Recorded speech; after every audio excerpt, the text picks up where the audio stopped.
పిత పుత్ర పవిత్ర ఆత్మనామమున ఆమేన్.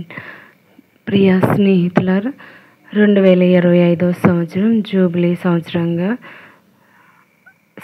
స్వీకరించుచుండగా ఈనాడు మత్తయి సువార్త 27, 28 అధ్యాయాలు చదువుకుని ధ్యానించుదాం. పిలాతు ఎదుట ప్రభువు. ప్రాతకాలమున ప్రధానార్చకులు, ప్రజలు, పెద్దలు అందరూ యేసును చంపుటకు ఆలోచన చేసిరి. వారు ఆయనను సంకెళ్లతో బంధించి తీసుకొని పోయి రాష్ట్ర పాలకుడగు పిలాతునకు అప్పగించిరి.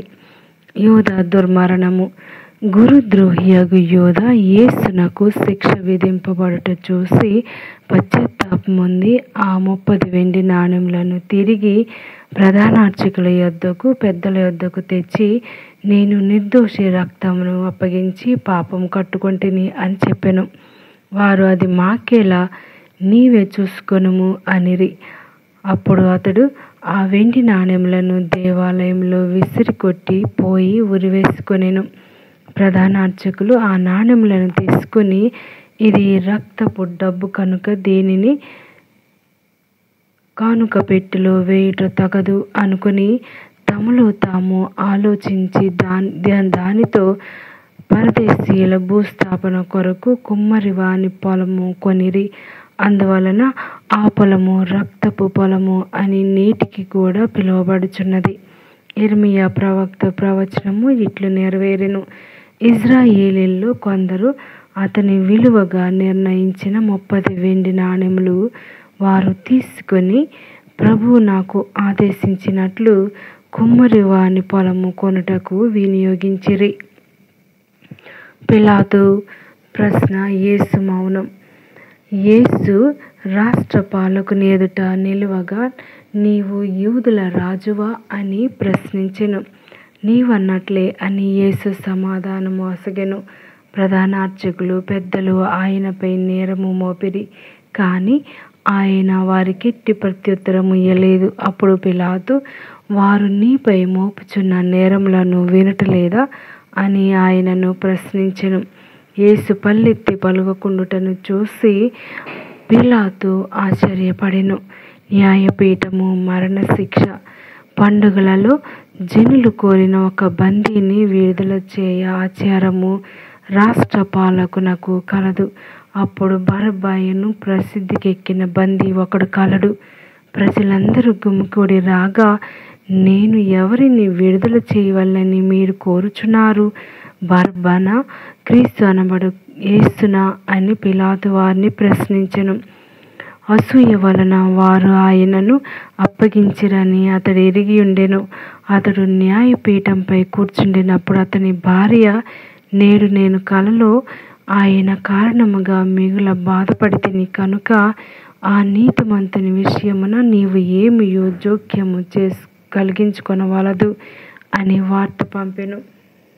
ప్రధానార్చకులను, పెద్దలను బరబ్బను విడిపించుటకు, యేసును చంపుటకు అడుగవలనని జన సమూహమును ఎగత్రోసిరి. ఈ ఇద్దరిలో నేను ఎవరిని విడిపింపవలనని మీరు కోరుచున్నారు అని రాష్ట్ర పాలకుడు అడుగగా, వారు బరబ్బనే అనిరి. అట్లయిన క్రీస్తు అనబడు యేసును నేను ఏమి చేయవలెను అని పిలాతు వారిని అడుగగా, సిలువ వేయుడు అని వారు కేకలు వేసిరి. అతడు ఏమి దుష్కార్యము చేసెను అని అడుగగా, వానిని సిలువ వేయుడు అని వారు ఎల్లరూ ఒక్కమ్మడిగా కేకలు వేసిరి. అప్పుడు పిలాతు తాను ఏమి చేయజాలననియు ప్రజలలో తిరుగుబాటు రాగలదనియు తెలుసుకుని నీరు తీసుకొని వారి ఎదుట చేతులు కడుక్కొని, ఈ నీతిమంతుని రక్త విషయమున నేను నిరపరాధిని, అది మీరే చూసుకొనుడు అనెను. ఆయన రక్తం మాపై, మా బిడ్డలపై పడునుగాక అని వారందరూ కేకలు వేసిరి. అప్పుడు అతడు బరబ్బను విడుదల చేసి యేసును కొరడాలతో కొట్టించి సిలువ వేయుటకు వారికి అప్పగించెను. ప్రభువును పరిహసించుట. అప్పుడు రాష్ట్ర పాలకుని సైనికులు యేసును రాజభవనం ప్రాంగణమునకు తీసుకొని పోయి ఆయన చుట్టూ సైనికులు అందరూ సమకూర్చిరి. వారు యేసు వస్త్రములను ఒలిచి ఎర్రని అంగీని ధరింపచేసిరి. ముండ్ల కిరీటమును అల్లి ఆయన శిరముపై పెట్టిరి. కుడి చేతిలో వెదురు కోలుంచిరి. మరియు ఆయన ముందు మోకరిల్లి, యూదుల రాజా, నీకు జయము అని అవహేళన చేసిరి. ఆ సైనికులు ఆయనపై ఉమిసి ఆయన చేతిలోని వెదురుకోలను తీసుకొని తలపై మోదిరి. వారిట్లు పరిహసించిన పిమ్మట అంగీని తీసివేసి ఆయన వస్త్రములను ఆయనకు ధరింపచేసి సిలువ మోయుటకు తీసుకొని పోయిరి. సిలువ మ్రానిపై యేసు. మార్గమధ్యమున వారు కురేనియ సీమోనును చూసి సిలువను మోయుటకు వానిని బలవంతపరచిరి. వారు కపాల స్థలము అను నామాంతరము గల గొల్గొతా అను స్థలమునకు చేరిరి. చేదు కలిపిన ద్రాక్ష రసమును త్రాగనిచ్చిరి. కానీ దానిని రుచి చూచి ఆయన త్రాగుటకు ఇష్టపడకపోయెను. వారు ఆయనను సిలువ వేసిరి. చీట్లు వేసుకుని ఆయన వస్త్రములను పంచుకొనిరి. వారచ్చట కూర్చుండి కావలి కాయుచుండిరి. ఇతడు యూదుల రాజుకు యేసు అను నిందారోపణ ఫలకమును ఆయన తలకు పైభాగమున ఉంచిరి. ఆయన కుడి ఎడమల ఇద్దరు దొంగలు సిలువ వేయబడిరి. వచ్చిపోవారు తలలూపుచు ఆయనను దూషించుచు, దేవాలయమును పడగొట్టి 3 దినములలో మరలా నిర్మించువాడా, నిన్ను నీవు రక్షించుకొనుము. దేవుని కుమారుడు అయినచో సిలువ నుండి దిగిరమ్ము అని పలికిరి. అలాగే ప్రధానార్చకులు ధర్మశాస్త్ర బోధకులతోనూ పెద్దలతోనూ కలిసి, వీడు ఇతరులను రక్షించెను కానీ తనను తాను రక్షించుకోలేకపోయెను. ఇతడు ఇజ్రాయేలీయుల రాజు కదా, ఇప్పుడు సిలువ నుండి దిగిరమ్ము, మేము విశ్వసింతము అని హేళన చేసిరి. ఇతడు దేవుని నమ్మెను, నేను దేవుని కుమారుడను అని చెప్పెను. కనుక దేవునికి ఇష్టమైన వీనిని ఇప్పుడు రక్షింపనిమ్ము అనిరి. అట్లే ఆయనతో పాటు సిలువపై కొట్టబడిన దొంగలు కూడా ఆయనను దూషించిరి.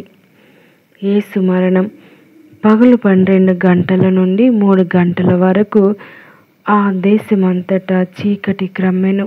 ఇంచుమించు పగలు 3 గంటలు సమయమున ఏలీ ఏలీ లామా సబక్తాని అని యేసు బిగ్గరగా కేక వేసెను. నా దేవా, నా దేవా, నీవు నన్నేల విడనాడితివి అని దీని అర్థము. అచ్చట నిలవబడిన కొందరు అది విని, ఇతడు ఏలియాను పిలుచుచున్నాడు అనిరి. వెంటనే ఒకడు పరిగెత్తి నీటి పాచిని తీసుకొని పులిసిన ద్రాక్ష రసంలో ముంచి ఒక కోలకు తగిలించి ఆయనకు త్రాగనిచ్చెను. మరికొందరు తాళుడు, ఏలియా వచ్చి ఇతనిని రక్షించునేమో చూతము అనిరి. యేసు తిరిగి బిగ్గరగా కేకవేసి ప్రాణం వీడెను. అప్పుడు దేవాలయపు తెర పైనుండి క్రిందకు 2గా చినిగెను. భూమి కంపించెను. బండలు బద్దలాయెను. సమాధులు తెరవబడెను. మరణించిన పరిశుద్ధుల్లో అనేకులు దేహములు లేపబడెను. యేసు పునరుత్థానము తరువాత వారు సమాధుల నుండి బయటకు వచ్చి పవిత్ర నగరము ప్రవేశించి అనేకులకు కనిపించిరి. శతాధిపతియు అతనితో యేసును కావలి కాయుచున్న సైనికులను భూకంపం మొదలుగా సంభవించిన సంఘటనలను చూసి మిక్కిలి భయపడి, నిశ్చయముగా ఇతడు దేవుని కుమారుడే అని పలికిరి. యేసుకు పరిచర్య గావించుటకై గలిలయ నుండి ఆయనను వెంబడించిన స్త్రీలు అనేకులు దూరం నుండి చూచుచుండిరి. వారిలో మగ్దలా మరియమ్మ, యాకోబు యోసేపుల తల్లియగు మరియమ్మ, జబదాయి కుమారుల తల్లియును ఉండిరి. భూస్థాపనం. సాయం సమయమున యేసు శిష్యుడు ధనికుడగు మరిమత్తయి యోసేపు పిలాతు యొద్దకు పోయి యేసు భౌతిక దేహమును ఇప్పించమని కోరగా అతడు అందులకు అంగీకరించెను.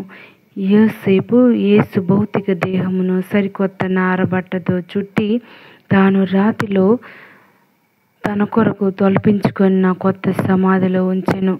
ఆ సమాధి ద్వారమునకు అడ్డముగా పెద్ద రాతిని దొర్లించి వెడలిపోయెను.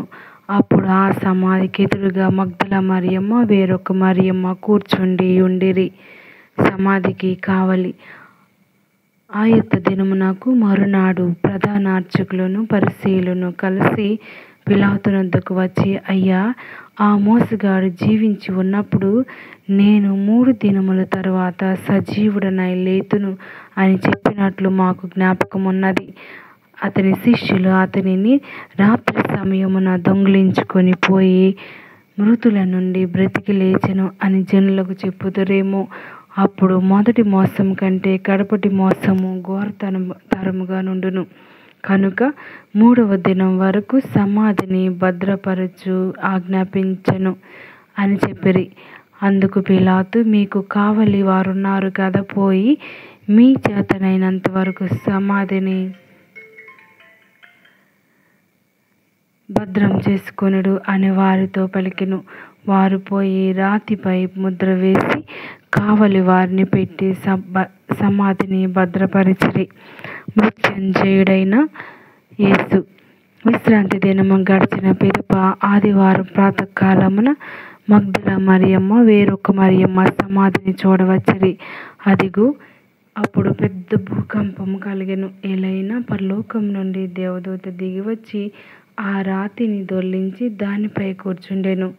అతని రూపము మెరుపు వలెను, వస్త్రము మంచు వలెను ఉండెను. కావలి వారు భయపడి మరణించిన వారి వలె పడిపోయిరి. దూత ఆ స్త్రీలతో, భయపడకము, మీరు సిలువ వేయబడిన యేసును వెదకుచున్నారు అని నేను ఎరుగుదును. ఆయన ఇక్కడ లేడు. తాను చెప్పినట్లు సమాధి నుండి లేచెను. ఆయనను ఉంచిన స్థలమును చూడుడు. మీరు తక్షణమే వెళ్ళి ఆయన మృతులలో నుండి లేచినని శిష్యులకు తెలుపుడు. ఇదిగో, మీకంటే ముందు యేసు గలిలయకు వెళ్ళుచున్నాడు. అచ్చట మీరు ఆయనను దర్శింతురు. ఇదియే నేను మీతో చెప్పునది అనెను. అప్పుడు వారు భయానందముతో వారి శిష్యులకు ఈ సమాచారం తెలుపుటకై సమాధి యొద్ద నుండి పరిగెత్తుచుండా యేసు వారిని సమీపించి, మీకు శుభము అని పలికెను. వారు ముందుకు వచ్చి ఆయన పాదములు పట్టి ఆరాధించిరి. యేసు వారితో, భయపడవలదు. మీరు వెళ్ళి నా సోదరులతో గలిలయకు పోవలెనని చెప్పుడు. వారచ్చట నన్ను చూడగలరు అని అనెను. కావలి వారి నివేదిక. ఆ స్త్రీలు వెళ్ళుచుండగా సమాధిని కావలి కాయుచున్న సైనికులు కొందరు నగరంలోనికి వెళ్ళి జరిగినదంతయు ప్రధాన అర్చకులకు తెలిపిరి. ప్రధాన అర్చకులు పెద్దలతో సమాలోచనలు చేసి సైనికులకు చాలా ధనమిచ్చి ఇట్లా అనిరి, మేము నిద్రించుచుండగా అతని శిష్యులు రాత్రి వేళ వచ్చి అతని శరీరం ఎత్తుకొని పోయిరి అని చెప్పుడు. ఇది రాష్ట్రపాలకునిచే వినబడిన అతనిని మేము ఒప్పింతుము. మీరు ఏమాత్రం భయపడవలదు అని పలికిరి. వారు ధనమును తీసుకొని చెప్పినట్లు చేసిరి. ఈ వదంతి నేటికి యూదులలో వ్యాపించి ఉండెను. అంతిమ సందేశం. యేసు ఆజ్ఞానుసారము 11 శిష్యులు గలిలయలోని పర్వతమునకు వెళ్ళిరి. వారు ఆయనను దర్శించి ఆరాధించిరి. కానీ కొందరు సందేహించిరి. యేసు వారితో, వ్యాపారములందు నాకు సర్వాధికారము ఇయ్యబడినది. ఇక మీరు వెళ్ళి సకల జాతి జనులకు పితా, పుత్ర, పవిత్రాత్మ నామమున జ్ఞానస్నానం మొసగుడు. వారిని నా శిష్యులను చేయుడు. నేను మీకు ఆజ్ఞాపించినదంతయు వారు ఆచరింప బోధింపుడు. లోకాంతం వరకు సర్వదా నేను మీతో నుందును అని అభయమొసగెను. ప్రియ స్నేహితులారా, మరి ఈ యొక్క అధ్యాయం ద్వారా మత్తయి గారి సువార్తను ముగించడం జరిగింది. మరి యొక్క ఈ వీడియోలో మీకు అందరికీ దేవుని యొక్క దైవ వాక్కు మీద ప్రేమను కలిగించాలని, దైవ వాక్కు మీతో ధ్యానించాలని ఈ నా చిన్న ప్రయత్నాన్ని దీవించమని ప్రత్యేకంగా మిమ్మల్ని అందరినీ కూడా కోరుకుంటూ ఉన్నాను. దయగల దేవుడు మనలందరినీ దీవించి కాచి కాపాడుదురుగాక. ఆమేన్. పితా పుత్ర పవిత్ర ఆత్మ